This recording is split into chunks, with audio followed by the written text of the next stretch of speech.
Well, g'day. Welcome back to AJY Wooden Stuff. My name's Alan. This is my first actual video of making something on YouTube. I did an introductory video about 3 weeks ago, just explaining what I intend to do and showing you just a little bit around the workshop that I have here. As I mentioned in that video, my intention is to feature Australian timbers in my YouTube videos, and in particular the unique ones that you cannot find, I guess, in other parts of the world. Today we're going to be working with a bit of gidgee. This is what it currently looks like. It's obviously been cut down and turned round, ready to start the project. It actually started off life as a piece like this. But I didn't actually film the reduction from this size, this big, down to this size, because it involved a lot of swearing and a chainsaw, and questioning the chainsaw's ability to do the work. It's very hard timber. It comes from Western Queensland. It's got an absolutely beautiful finish on it, which you'll see at the end. And today we're going to be making a little tool that's very, very handy to have when you're having a drink on a hot day, especially here in Queensland as it is today. It's 33, 34 degrees. Beautiful summer's day. So without much further ado, on with the video, and we'll get back to you shortly. Okay, as you can see, I've got it chucked up, sitting in the 4-jaw chuck at this end, with some support at this end as well. As I say, it's a long piece now. I'm going to be cutting it down to a piece around about this length here. So the first thing I'm going to do is continue to get it into a better round, and then we'll part it off, and we'll start the process of turning the actual item we're talking about today. Okay, go.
Okay, as you can see, it's a pretty hard wood, and it does have a beautiful finish, but you've got to be really careful with it. Some of you saw those little catch part of the way through that session there, just me being careless. But what I'm going to do now is I'm going to clean this out a bit, because the bottle opener is going to go in here and needs to be a little bit proud, which it is, so it sits, so the magnets sit on the fridge. And from there I'm just going to finish off the bottom now, flip it around, and then try and do something with the top. Okay, sanded down the outside rim here, which is really the only part you're going to see from the bottom, but I've noticed there's a bit of a crack, so I'm just a little concerned about that, so I'm going to put some CA glue and some wood shavings into there, and hopefully it will secure it to make the finish a bit better. And a bit of hardener.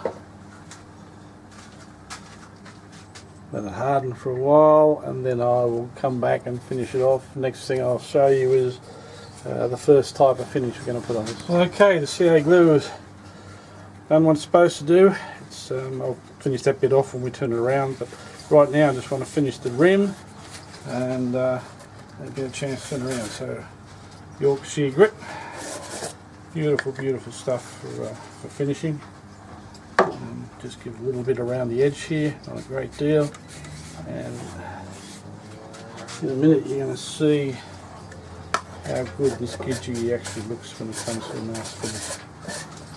Sorry if the volume is not right now, so I'm a novice YouTuber, so I'm learning a lot of this as we go.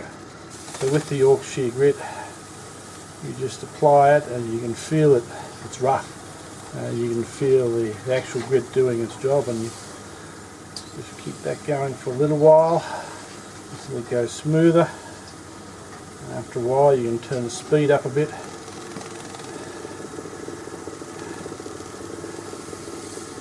And this is not actually the finish, this is just preparation for the finish, but you can see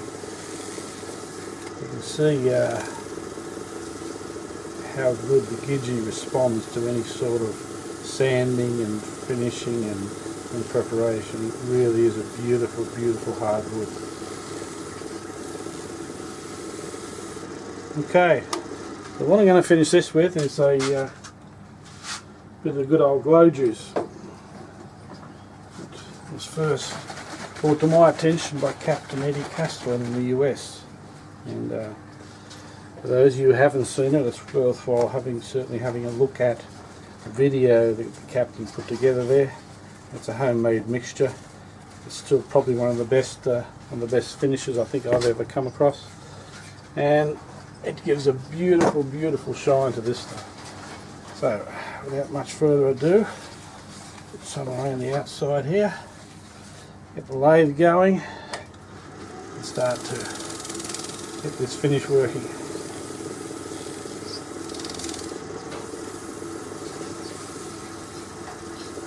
It really is a matter of just pouring it on there and see how it responds. I'll give you a little bit of a zoom in a minute. Have a look at this, just turn the speed up a little bit. I'm not going to bore you too much with this. I'll put 2 or 3 coats on off camera just to make sure we got the finish, but certainly want you to see sort of mirror finish you get with this.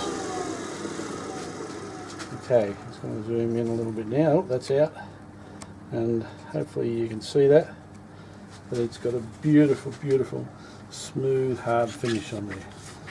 Now, obviously, when we turn it around and do the whole of the other side, the finish will be much more apparent, much more obvious. Now,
Okay, so kind of the shape we're after. I'll finish that off once the Milliput is dry, but the rings are where the Milliput is going to be going.